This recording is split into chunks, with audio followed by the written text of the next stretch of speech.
161st Street, Yankee Stadium. Swung on and hit in the air to deep center. Gets back, away back. She is gone. He made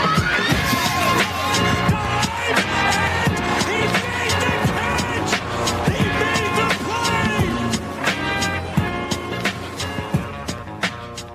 play. All right, welcome back to the Boys 161st Street, episode 120. Today's May 3rd, day before the Astros series. Coming to you live. Today we got just me and Damon. Like the good old days. Chandler and Murph are both away. Chandler is somewhere away in New York City doing his thing. He decided to stand us up. So today it's just us two like we used to back in the good old days, back in episode 1. So, what are we talking about? Yankees sweep the Astros. Mike King is finally free. Not the Astros. Yankees are playing the Astros. We're going to sweep the Astros. But we sweep the Tigers is who we swept. And much different team. Well, it is what it is. We're going to sweep the Astros, hopefully. But it's funny because when I looked back, when we were looking back at the old episodes a couple days ago, a couple weeks ago, when we were like, the sky was falling, I said, when I noticed the upcoming schedule, I want to go 7-2 against this stretch of against this stretch of teams, because we had 4 games against the Orioles, 3 more games against the Tigers. I at least wanted to go 7-2 in whatever stretch that was. I think we went 6-3 during that stretch, so I'm content with that. We should have definitely not split a series against the Orioles, but we needed to do what we did against the Tigers, and we don't split a series against them. We take care of business, and usually we look for silver linings in, the Orioles series. Back then there were silver linings.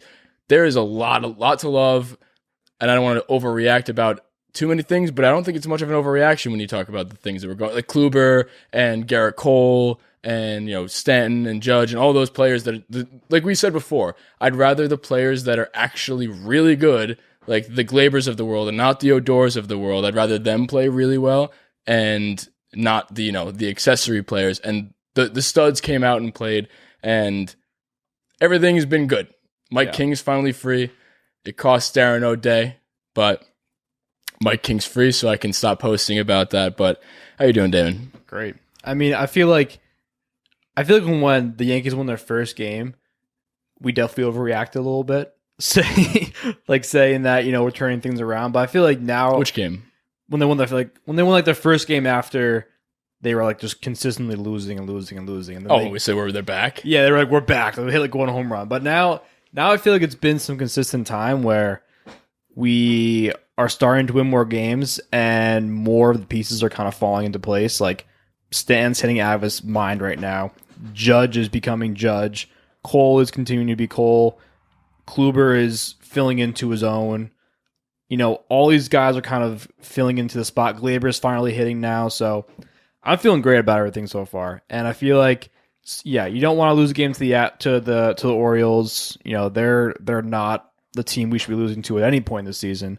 But given the stretch of games we just went on, I'm very, very happy and optimistic about the outcomes. We're not back, and this whole stretch of games, I wanted to go 7-2, and if we did go 7-2, if we went 9-0, I don't think we would be saying anything like, "Oh, we're back, we're totally back," because that wasn't possible given the level of competition we're going against. Granted, I wanted to be on a winning streak because, you asked us a week ago, we weren't winning any games. So it was nice to get some wins under our belt so we feel like a better team.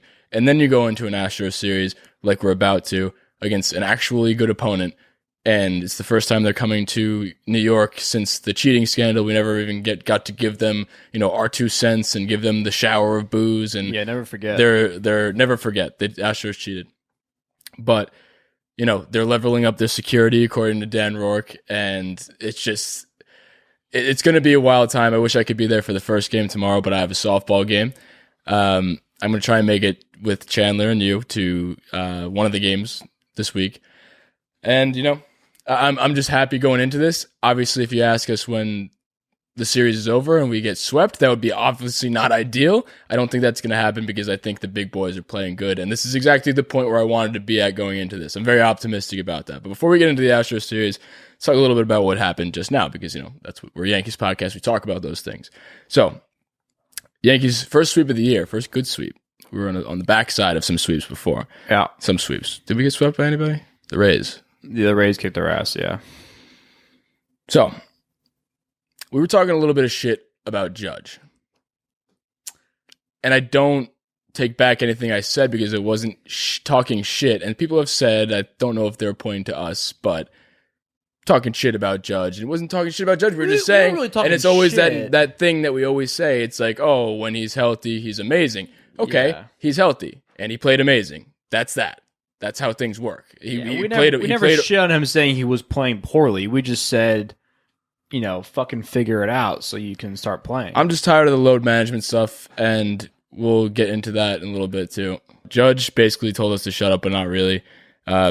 His numbers, I'll pull up his numbers real quick because I posted them before, and his numbers on the StatCast were absolutely fucking unbelievable. Yeah. But again, we're not shitting on him as a player. We're shitting on him as a person. Just not being healthy. Not as a person, but his health, and that's always been the thing. But that's we told ourselves we're not going to talk about this thing and be like, hey, when he's healthy, what all of MLB Network always talks about when they're doing the MLB Top 100 is he's like not in the top 5 because when healthy he's great, and we see the numbers right now. When he's healthy, he's great. Right now in the MLB, when he's been playing, he's in the 99th percentile in practically everything: average exit velocity, max exit velocity, hard hit percentage, expected batting average, everything, barrels, all of it. And you expect that. And he's literally putting up MVP type numbers, and he hasn't played every game due to the load management stuff. And he still has 7 home runs, I think 18 RBIs or something like that. The MLB lead is 9 home runs right now, and he hasn't played all the games, and he still has 7. So it's just ridiculous, and you can make that up. He can make that up in a hurry because he can have multiple home run games and grand slams like he just did, and that doesn't go against anything we said, and that honestly makes me even more mad about the load management stuff because, and I get it, and we talked about this before, that obviously he's an injury-prone player that you have to do shit like this with him because would you rather have this, or would you rather have him miss a few games, or would you rather have him miss a month or two because he's hurt? Obviously, I'd rather have this, but I just wish it wasn't a thing. If it wasn't a thing, then that's what I'm more upset about. I wish that is something we have to deal with him. Obviously with Stanton as well. Stanton has the 8-game hitting streak, and then he gets benched. He had 9 hits in the last 3 games. Obviously, he comes back and continues the hitting streak. He's at 9 games now, but it's just ridiculous that we have to do this load management stuff. And one thing that one of our listeners actually sent us was a little bit about, it's along the lines of the load management stuff. So he's basically telling me, this is Thomas Sinercha, so shout out Thomas. Dave Winfield averaged 135 games a season. Jeter hit 316 at 38 years old. Dave Winfield, and they basically, the whole point of this is people used to play. Yeah. Dave Winfield played 143 games, hit 271 at 43 years old. Jeter did the same thing at 38 years old. He played no less than 148 games the previous 16 years. These are 2 examples, and they're a blip on the entire, baseball world, but people used to play. And I don't even want to say used to because this is not that long ago. It's not like, in the 1920s that pitchers used to pitch every day and whatever. They used to just fucking, throw with their right hand and then their left hand the next day because they threw against electricians. Whatever the fuck happened. It's just, I'm a little bit upset, and not a little bit upset. I'm just mad that this is the way the game is kind of played now. Like, obviously, you got to prevent injuries, and it's not the way the game's played now. It is a little bit. I don't know how to feel about this. Really I'm kind of rambling, but it's just it bothers me that we have to treat our superstar players like this. And another quick thing, I want to trade for Whit Merrifield. That's so out of context. Yeah, but it just bothers me. The load management stuff is so annoying. And we've talked about this before too with Giancarlo Stanton or just with anybody who's hot. Like, I get the load management. I get that he has a scheduled off day that day. But why do you have to? You can make adjustments. You don't have to give him the off day if he's literally on an 8-game winning streak. That's how you go cold. Like, you don't do that because then you're going to get cold. That just doesn't make sense to me at all. Give him an off day once he doesn't get a hit or once he doesn't have he had multiple 3-hit games and they still benched him. Yeah. At some point, and he's a DH. He's a DH. What I'm gonna say. He's a DH. I feel like, especially for him, unless he's hurt, he should be out there every single game. If he's a DH, I don't care. I don't care. I don't care what the excuse is. I don't care if it's like he should not have scheduled off days because I know he's had I know he's had injuries in the past, but we are kind of working around that by putting him in a DH spot every single day. Yeah, that is the load management. That is the load. That's already the load management. That's literally what their load management is. You get half the game off. Yes. You go up there and you swing a bat 4 times the game. Arguably the harder part off. You don't have to run around. You literally stand in a box and honestly, for him, we're more than likely either going to trot down to first because you hit an 118 mile per hour slapper, or you hit a home run so you don't have to run. Yeah. So like at that point, in my personal opinion, he should be in every lineup at DH if that's what they're scheduled to do. If he's playing in the field, different story. But literally, his load management is DHing every game. Judge, I get a little bit more because he's, he had that soreness or whatever. He's coming on and off, whatever. Yeah. But he is playing every day, and if he's doing well, I'm fine with the scheduled off days here and there. But again, like I'm all for Judge doing what he's doing, but I think it's a stand that really grinds my gears a little bit more because he's not. You're getting an off day. You're getting an off day. By that I mean you're getting an off day half the game. Like everybody else has to play and you don't. He'll probably get more sore. He'll probably get more sore sitting on the bench and not playing. The lactic acid builds up. Sure, yeah, whatever the science is. Lactic acid. That's why you go for a run, and once you pitch, you get the lactic acid out of your arm, and you feel good. I just don't get. I just don't get. That's why in between innings, when you pitch, you go for a run, you do poles back in high school, and then that's because you don't get sore, and then you get injured that way. So honestly, when you take a half inning off, and then you go 0 to 100, you start and stop like that, you're more likely to get hurt. Honestly, I'm not a doctor, but that's what I would think. And even more so, the guy's the hottest hitter. He's finally showing signs of his old self. Let the guy play. It just doesn't make sense. It really doesn't. I mean, it's going to be something that they're always going to keep doing, so it doesn't make sense to keep harping on it, and we have already harped on it a ton, but it's just something that really bothers me. It really, really bothers me. All I hope is that when games start to get a little more serious and we're going towards, middle of the summer, we're getting more into like playoff races and stuff like that, I really hope we're not seeing this continue on, because I can kind of get it. Early on in the season, we're playing the Tigers, but again, we're not really winning games, so we're still kind of in the hole. So we still need to kind of dig ourselves out. That is the counter argument to it, to play devil's advocate, is that we are giving him an off day against the Tigers leading into the Astros series. So that I do understand. If there was an off day to give him, it would be against the Tigers in a game where you could win with fucking Mike Tauchman, RIP. But I still don't like it. I don't like the idea. Like, if he wasn't on an 8-game hit streak, give him the off day, no matter how hot he's been. But like 8-game hit streak, 9 hits in 3 days, it's pretty fucking impressive. To me, I don't know why you would ever give him that off day. It is what it is. If he takes an off day in any of these games against the Astros, the Nationals are coming up. I know they haven't been great this year, but I'd like to see them play the entire time against the marquee teams in Division 2, against the teams that matter. Maybe not the Orioles. Like, that would be another time to give them off days, but And another thing too is, like, they obviously had a long stretch of games without an off day. But another thing too, we had an off day coming up today. So I don't like the way things are handled today, tomorrow, yesterday, ever, but either way. One thing I did want to bring up about the outfield, and one person in particular was Aaron Hicks. So we talked about Aaron Hicks and how poor he's been on offense, and we briefly mentioned how his arm kind of looked like a noodle, and he's, one of the people that has a great arm, allegedly. So when you look at his arm recently, and he airmails throws, and they're off target, and they're not even fast. We talked about that last episode, but on the Yes broadcast, Michael Kay and company did the outfield arm report. Oh, really? And they started doing that every game. They did it 2 games ago and then again this game. And the outfield that game was Gardner, Hicks, and Clint.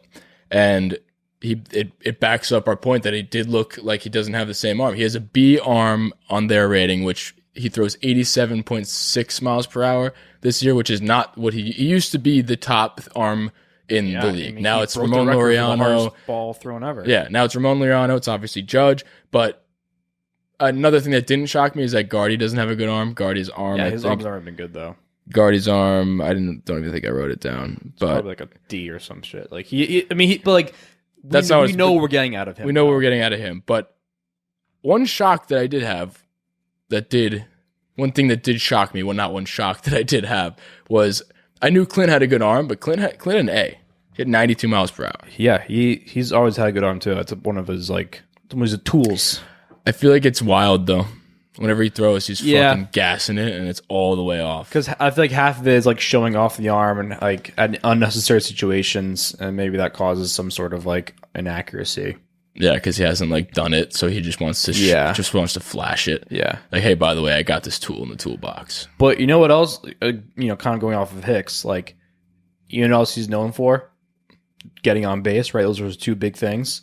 He is the lowest on base percentage of all the Yankees starting players right now. The lowest. The only person who was lower was Jay Bruce, and he's not on the team anymore. So R.I.P. Jay Bruce. R.I.P. Jay Bruce as well. That I looked it up 10 minutes ago, and that shocked me. What is it? What's his OBP? His OBP is 255. That's not good.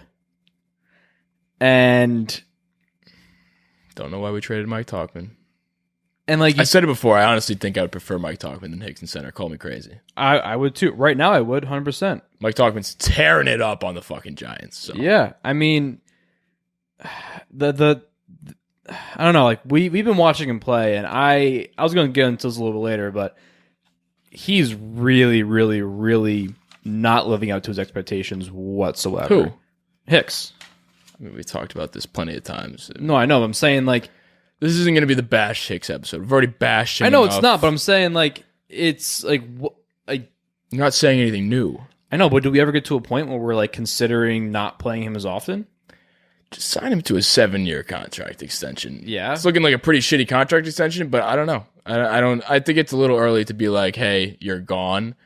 I think it's a little premature. I'm not saying gone. But I'm saying not gone. I'd be like, hey, you're not starting is a little premature for a guy that has been great. The one thing I will say is that we've talked about this before too, that he is just straight up not a switch hitter anymore, because I think he was 0 for his last 17 from the left side. His right side batting is a good below one, right? 100 from the left side. His right side's a good one, right?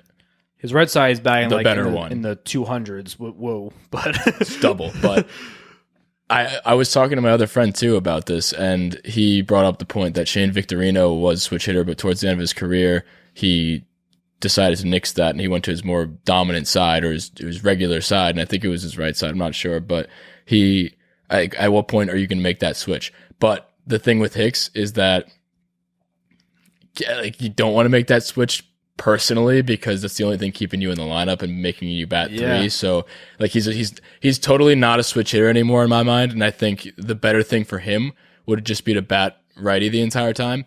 But if you're batting righty, now you're a righty. Like, don't you wish, just for his sake, his left side was his good side? If he was not going to be, because if he was not going to be a switch hitter, like that, I think that's why he's like grasping onto that switch hitter thing, like not letting it go yet, because that's the only thing, and the alternative is batting righty, and batting righty means you're 1 of 9 in a lineup, and now you're no longer.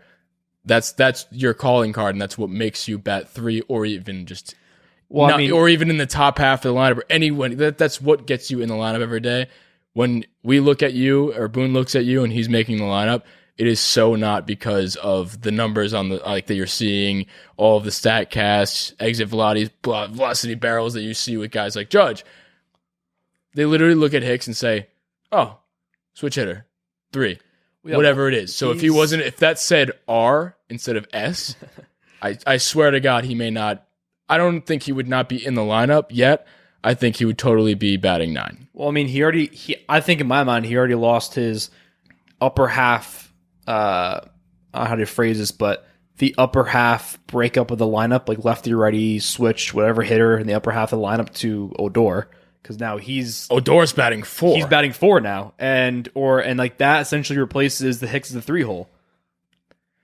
And now Hicks is now dropping down. I asked this to Chandler too, like the batting 4 thing. How many people have batted 4 in the Yankees lineup today? Did you get that answer? I didn't, but I know I'm trying to think who they were. I think it'd be easier to think about who hasn't batted 4 yet. Like LeMahieu hasn't, Clint hasn't. Has Judge? Judge hadn't. Judge has only batted one day, 2 and 3. He's only batted 3. He got moved to 3 that one day, not 4. But that was it. Yeah. So Judge hasn't batted 4. Gardy, Clint, probably Higgy. That might be the only, and He's LeMahieu, pretty close to and being- LeMahieu. He's pretty close to batting for. I feel like He keeps those this are the going. only people who probably haven't. I think everyone else probably has, which is kind of wild. Odor's been batting great, and he's been getting some clutch hits. That's the thing. Like I I just don't think like him in the 4 spot. I don't either, but you can't hate the guy for doing a job. Like No, it's nothing against him. It's just I've always had this against the Yankees, and I don't like that they have this whole thing where they have to have a, breakup. If it works, and I get it. And in video games, you always wanted the game will be the show. We always break up the lefties, righties because it matters there, and obviously it does matter in real life. But I don't think it matters as much because the Yankees have such dominant righties, or so we think, that it overpowers the.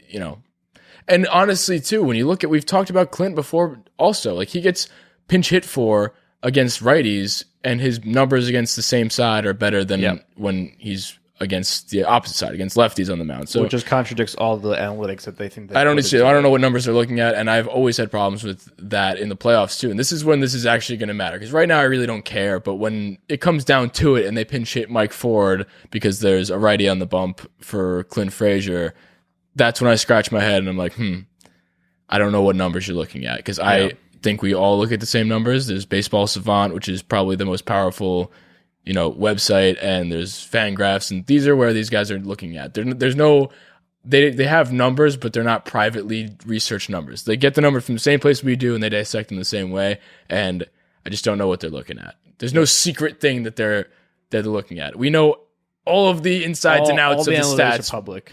It's public information, and unless there's a new stat that they're not releasing to the public, I don't know what they're looking at. But I don't know. The lineup construction thing, that's always been a bother of me. The load management's been a bother of me, but we're feeling good though. We just swept the Tigers as we should have moving into the Astros series. But I wanted to talk a little bit about Corey Kluber.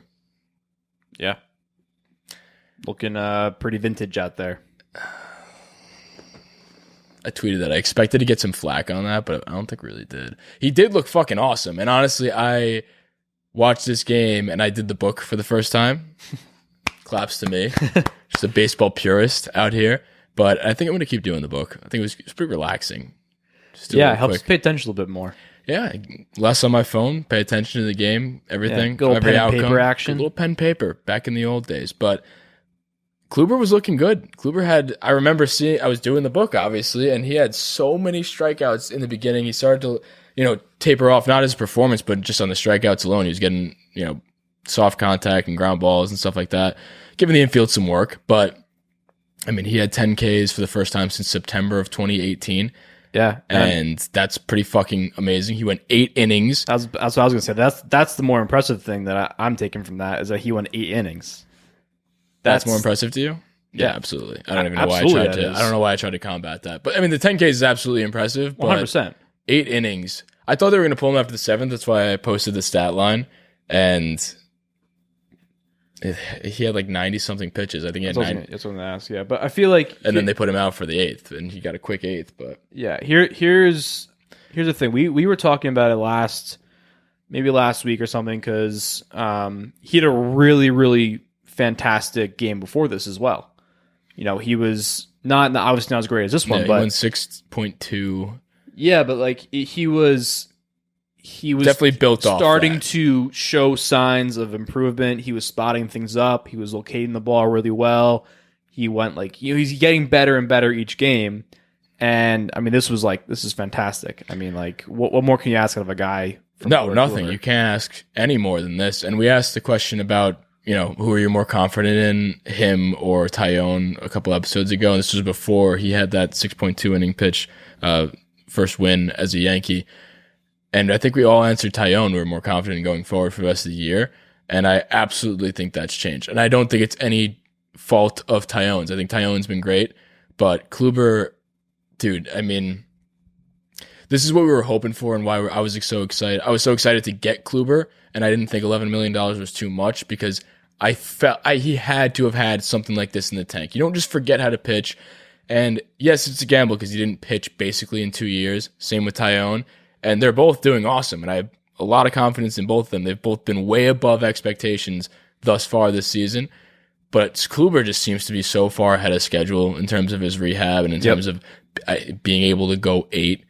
I had no expectations. Before the game started, a bunch of people were tweeting and being like, oh, we need Kluber to give us at least 6.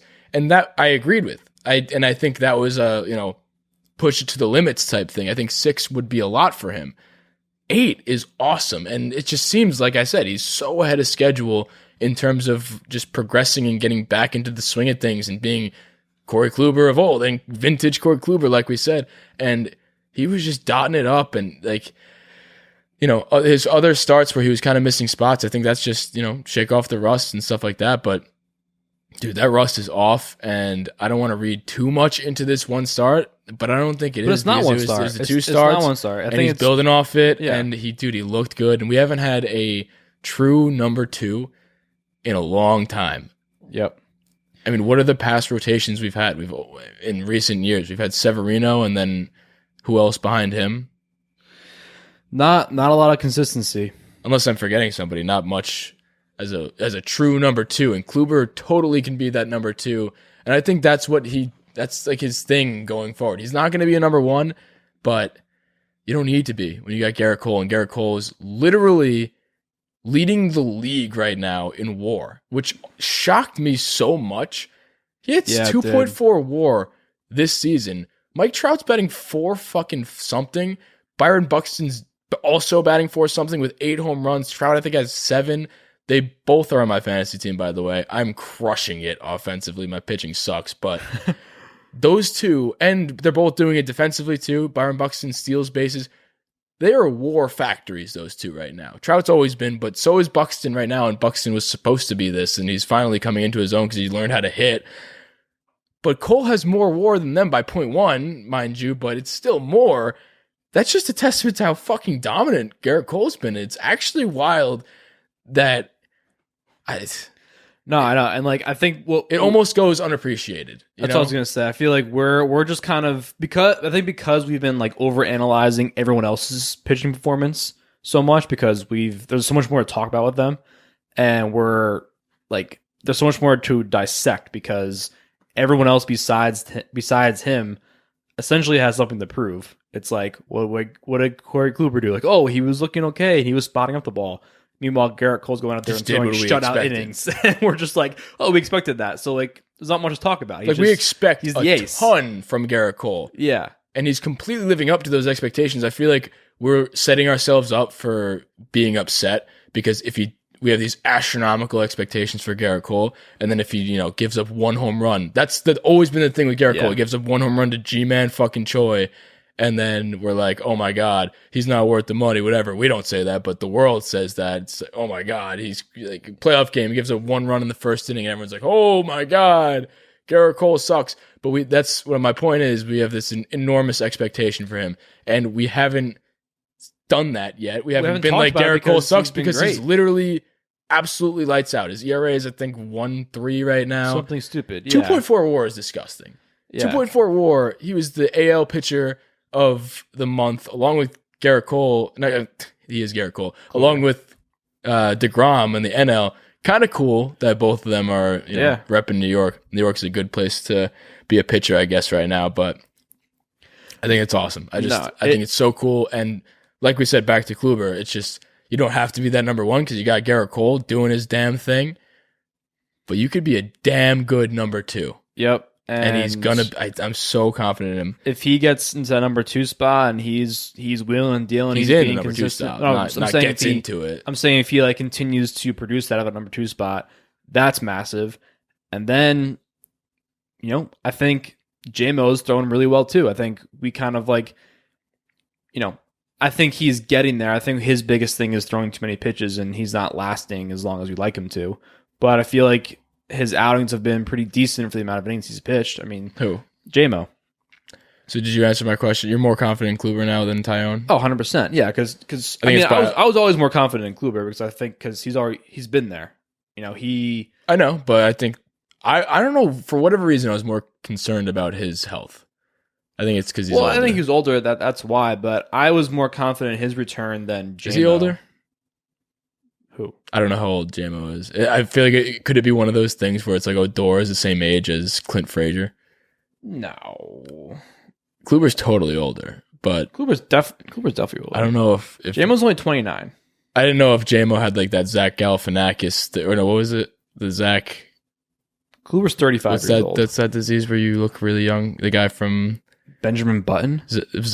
Jason Earls, he was from Hannah Montana back in the day, and he looks like he's 16. Oh, that guy. Yeah. I didn't know if he had Benjamin Button, I guess, but No, that's a little different. I don't know. But I was fooled. I was fooled by the Odor thing, and I had no fucking idea that he was the same age as. He was like 7 months older than Clint. Yeah, that's weird. Ridiculous. He's just been in the league for so long. But Yeah.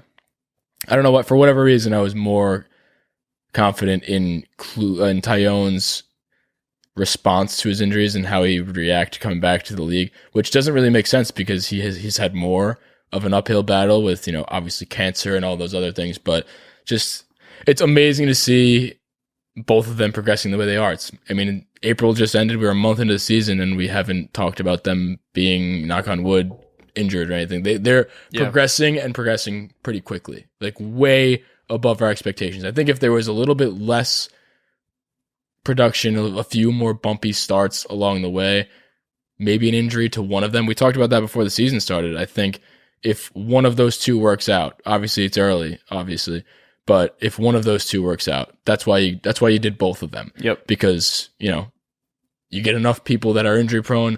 If a few of them pan out, then that's perfect. If all of them pan out, which I don't think that'll happen, obviously, that's amazing. Yeah. I don't think that'll happen, but so far looking good. that would be like winning the lottery. If all of them pan out, that being, Darren O'Day, who RIP, he'll be back, but really upset about that single tier.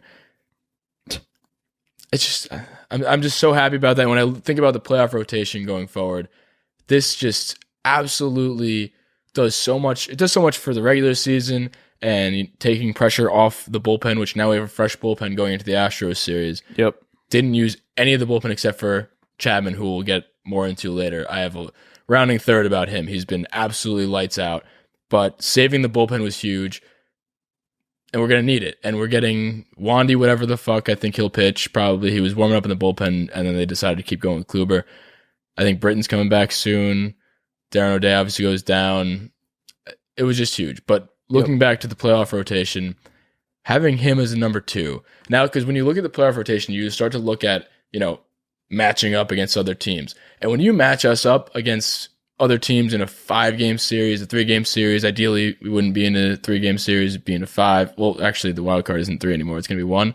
But when you look at a 5-game series, the ALDS, now you got Kluber, Garrett Cole, Kluber, probably Sevy if he comes back healthy. I don't know if they're going to do the bullpen thing with him, but for all intents and purposes right now, we'll talk about him as the 3 starter, Tyone, and then, then you figure out the 5. You probably don't even do that because in a 5-game series, you do a 3-man rotation, don't you? So you would get Cole, Kluber, Sevy, Cole, maybe Tyone, skip a Kluber start, move him back 1 because he's maybe, I don't know. It just, it gives you the flexibility to have a number 2 starter, and it's unbelievable that it's Corey Kluber because I'm very happy that he's playing well. Long story. As the season gets further on to the playoffs and that happens, the odds are in our favor because we need one of Montgomery, Herman, or JMO to pan out and be good enough to pitch in the playoffs.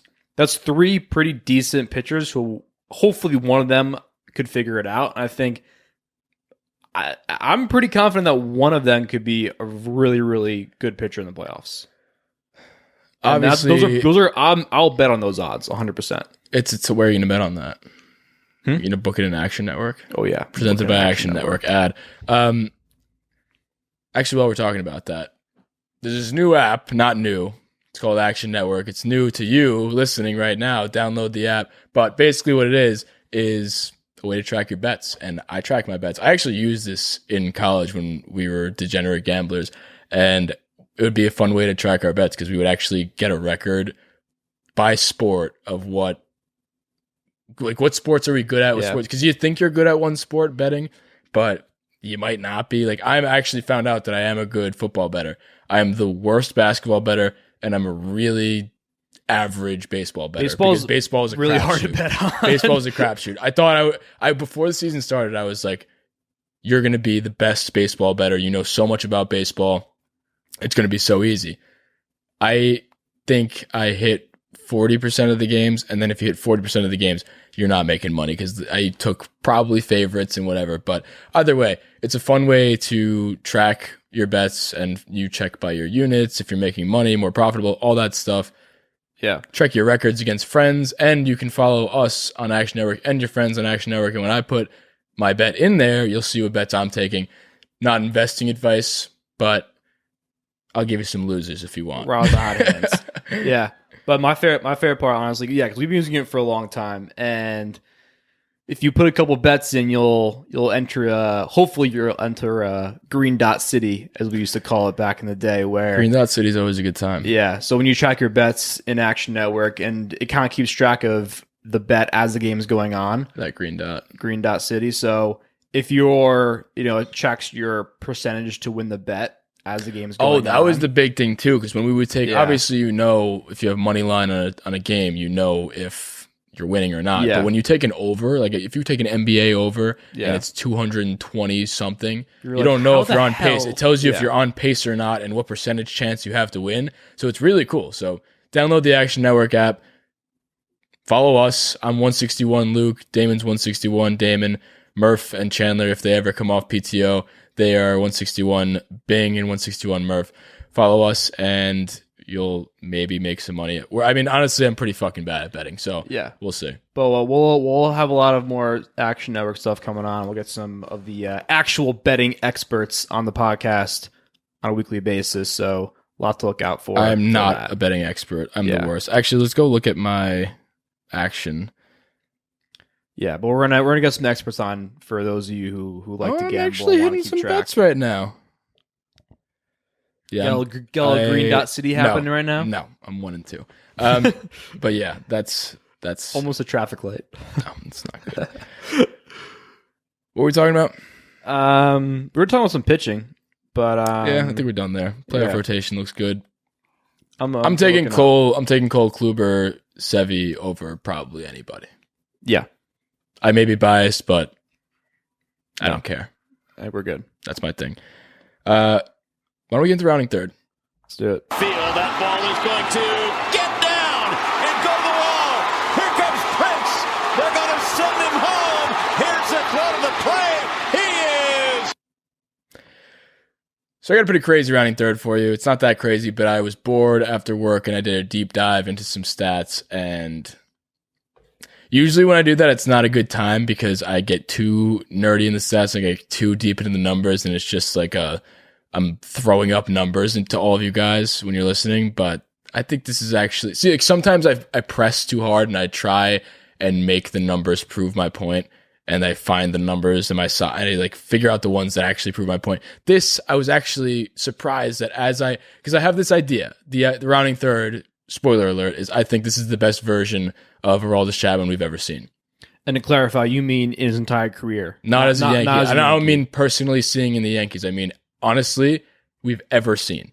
All right. 2012 Aroldis Chapman was the best Aroldis Chapman we've seen thus far. He was 8th in Cy Young voting. And this Aroldis Chapman, hot take, I guess, I have numbers to back it up. I think he's better than he was then. I think he's more unhittable and more dominant than he was then. And I had that idea when I was doing the research for this one. And I wanted to be safe because obviously, if you're listening for the first time, this segment is called Rounding Third. I have a hot take or bold statement, and I try and back it up. And the opposing people on this podcast will tell me if I'm safe or out. Rounding third, play at the plate, safe or out. So Damon decides that today because we have nobody else. But I was doing the research, and I was so happy. Every stat I would get, oh wow, It's a great feeling. this works. This actually makes sense. And I was hoping they would be the way they were, and then they ended up being correct. So just when you look to, obviously April's been concluded now. So his final April stats, 10 innings pitched, 24 strikeouts, 2 hits allowed, 0 runs, 6 of 6 on save opportunities. So when you look, I was looking for his best year, which was 2012 on the Reds. And when you think about that pitcher, and you think about the pitcher who Obviously, he's not throwing as hard as he was then. He was hitting, I think he hit 106 then. I don't know if that's the number. I'm pretty sure it's 106. I think so. It was something like that, yeah. But when you think about that pitcher and you think about this current Aroldis Chapman at 32 years old, I think he is, you think there's no chance that he could actually be better than that. But I'll tell you there's a chance, Damon, and here's why. But when you look back to his April in 2012, he had 12.1 innings pitched, 5 hits compared to 2 now, 0 ERA, 21 strikeouts. So he has 3 more strikeouts in the month of April and 3 less hits. That's not the end-all, be-all. I just thought it was cool to show that this actually could be potentially his best month he's ever pitched. Mm-hmm. That's not it, though. My main basis for saying that he's the best he's ever been is because of the type of pitcher that he's changed. And we talk about, pitchers as they get older, they develop more pitches, they develop more to become like a finesse pitcher, not a fireballer. Like CC Sabathia moved into becoming more of a finesse guy when he was an overpowered fastball pitcher before, and he learned to, start painting and all that stuff. And Chapman, still has the gas. He's hitting 102 and all that. And I just wanted to address that first because that's obviously the main thing that Chapman has to offer. That's what he's bringing to the table. And in 2012, the year he hit like 106, his average fastball velocity was 100.9. So, listen, it wasn't 105 average fastball velocity. He could hit that, but it wasn't with consistency. So when you look to right now, he's at 99.2. So it's really not that far off. It's like a little bit over 1% off. Still fucking fast, still hits 102, still tops in the league in, fastball velocity. I think he's like the 99th percentile. There's only a few people that throw faster than him. That's Jordan Hicks. And he doesn't have nearly the other stuff that Chapman has in the arsenal. And honestly, that compares well to what Chapman was in 2012 based on his pitch usage. Because in 2012, his pitch mix was just 2 pitches. He was a 2-pitch pitcher. He was 88% four-seam fastball. So you knew what you were getting. So as if you time it up, obviously he's a closer and you don't get much of him. So you don't get that third time through the order. You start figuring him out. You don't have much time to figure him out. But if you know the fastball is coming and it's 12% slider, everyone's sitting fastball. But now he has 4 pitches and they're 4 disgusting, unhittable pitches. His pitch mix now is 54% fastball versus 88 fastball.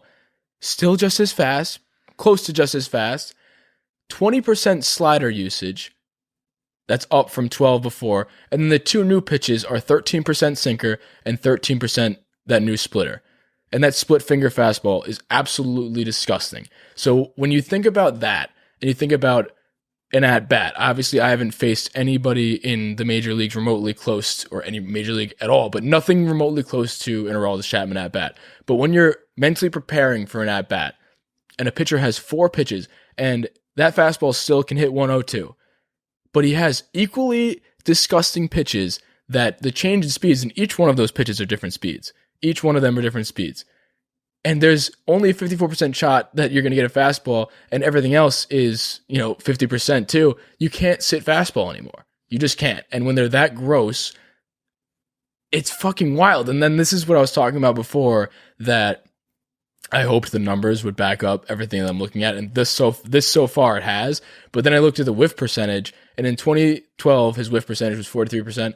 2021, so far, small sample size, 49% whiff percentage. So he is actually, he's better. Everything has been better. And, obviously he isn't throwing as hard, but I think he's just become a better pitcher. And that's not a shock. So when I brought this all up, it sounds crazy at first, but he's older. He still throws just as hard, and he's figured out how to pitch. He's not just this wild guy like Jordan Hicks is right now. Jordan Hicks just throws. Yeah.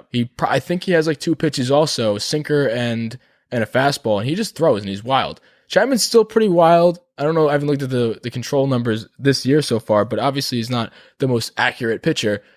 But he's got other things to worry about, and that is a handful to deal with when you're up, and it's shown this year. And I think that this first month isn't fool's gold. I think he really, adding these 2 pitches has literally become unhittable. And I think we're looking at something. And, at first when I brought this up, I didn't want, nor did I care if anybody believed me and said like, oh no, he was so much better in 2012 or whatever, 2016 when he was on the Cubs and got traded, all that.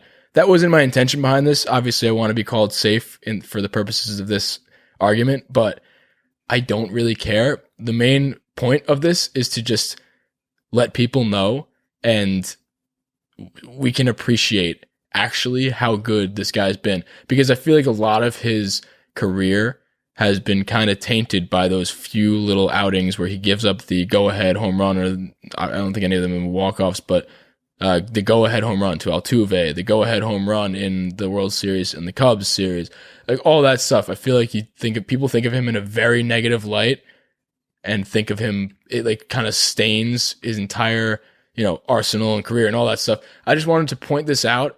Whether you think he was better in 2012 or now, and you agree with me, it'd be cool if you agree with me. But I just want people to realize actually how historically good he's being in terms of his own career, and historically good in terms of baseball. Yeah. I definitely agree with all that. I think you're safe for sure, by a mile. But here's where I think the biggest, dude, he's gross. One of the biggest factors is, in 2012 was a while ago. All right, long time ago. Let me ask you a question. How many people were throwing 102 miles an hour in 2012?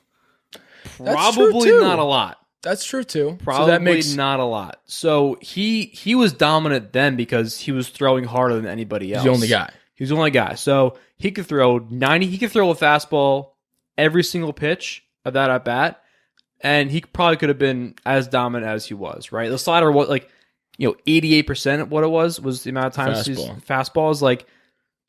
Good chance you're going to get a fastball, and he was still that dominant. Got a 12% chance at a slider. Math. Yeah, math. Look how that works.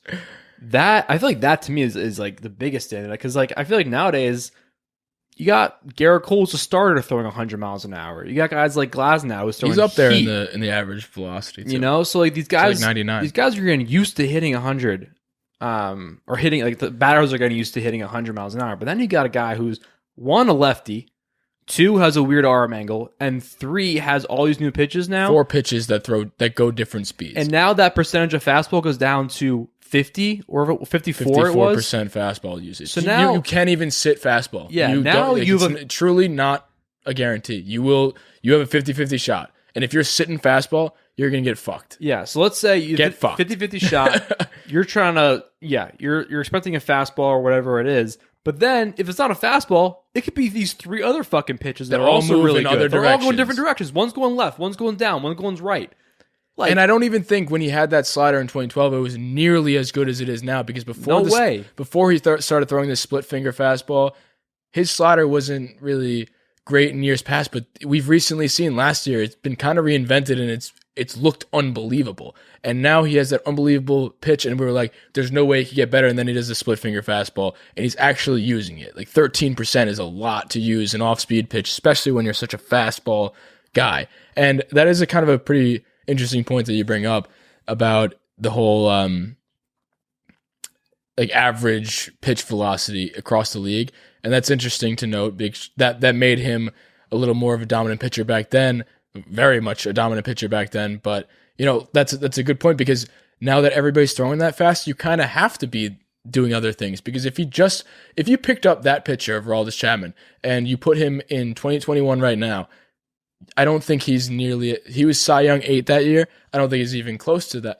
I don't know. I might be reaching here, but I think the moral of the story here is I don't think he would be as dominant as he was then right now, because everybody throws that fast. You need something like this. You need to, I don't want to say reinvent yourself, but reinvent yourself. Have some more pitches.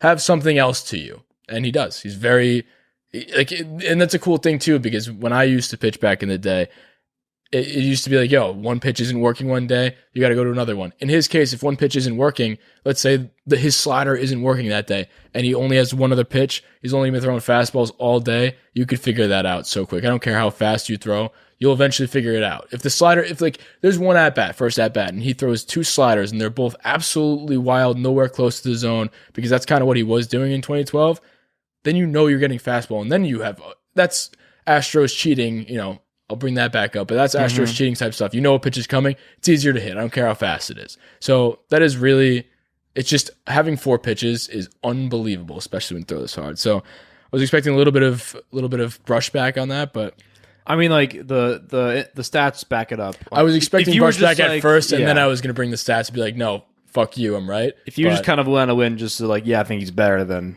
we would have a bigger conversation. But Yeah. the stats prove it. All right, what's your rounding third? Well, I was going to add a couple, and then we talked about the Hicks thing, which kind of went off of that rounding third. I was going to kind of bash him a little bit more, but I don't want to do that anymore. That was a nice little conversation. Yeah, I think we're good for now. I have another one that I'm going to save for next week. Yeah. Because I'm going to let it marinate a little bit. Oh, Stay tuned. I'm going to see what the lineup's like next couple days, and I'm going to... now I'm interested. Don't tell me I'm going to try and guess, but Yeah. storyline to look for. I'll put for some sure. respect on someone's name. Well, now I'm going to guess. I mean, there's 25 people you can guess from. 26. Well, 25 because Chapman's not one. No, but let's we'll save that. Putting the Astros next. Pretty big series coming up. And the Astros are hot. They weren't before, and they were in last place in. They were in last place in the AL West, but they've definitely been hot recently. What do the pitching matchups look like? So I wish we were going to the game tomorrow. I got softball tomorrow. I was kind of skip it, but I'm kind of the best person on our team, and I can't be doing that. I also have to buy beer for the team because a thing we do is whoever makes the last out has to buy a 30 rack for the next game, and I made the last out, but it was absolutely smoked. I think that there's something to be said about smoking in center field. I don't think I should have had to do that, but I'm buying Duber for the team. anyway, so tomorrow's Greinke versus Herman. Greinke's still pitching, huh? Yeah.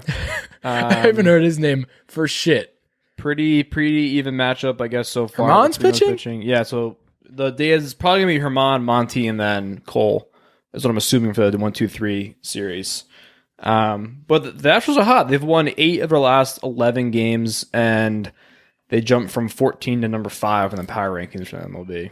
How about that Miles Straw comment? What was Did that? you see that? Was that the... Let me pull it up. It was basically Miles Straw. Oh, yeah. It was is a shitty... Who the fuck is this guy? He was the backup. I don't know if he was on the team during the cheating scandal. He was definitely not playing because Springer was in center, so he's the center fielder now. But who cares about him? who cares about him at all? But let me read his comments. Oh, here it is. So Miles Straw in the upcoming series in Yankee Stadium. You can fire the boys up all you want. We'll come ready to play. If they boo us, they can boo us, whatever. Like, Who the are fuck you? is that Who guy? the fuck No, do you I think mean you he's a shitty baseball player who now has a starting job in center field because by default, because Springer got, he's on the Blue Jays now. He's super fast. That's the only thing he's got, but so is Tyler Wade and he sucks. So I don't know who the fuck he thinks he is talking like that. I'm just happy that he knows that he's about to get booed like crazy. So I think he's just getting ahead of that. But Yeah. But like, what's the point? Like, that was such an unnecessary... No. He sucks. They suck. We're better than them. Yankees are back. We moved from 12 to 7, I think, in the power rankings. So that's just nice to see the world is recognizing that. That's before this Kluber. Do you want to see a really funny recognizing our trend upward? Fangraphs has... We're in third place right now in the AL East. And we have an 82% chance of making the playoffs. And the Red Sox, who are in first, have a 51% chance of making the playoffs. Yankees are good. We're back. Astros series coming up. They stink. We're better than them. All the guys at 161st Street, I just have 2 words for you. We both tried to See ya. stand up, but always wouldn't. Lost together, we did our time. So make up your mind, 'cause we're stuck in a spiral, denying the world outside. Keep building up the walls that you have crashed. The riddles in your eyes, they say too much. Even the brightest stars will lose their spark. If love is a place, we traveled a million miles too far. We traveled a million miles too far.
stand up, but always would end lost together. We did our time.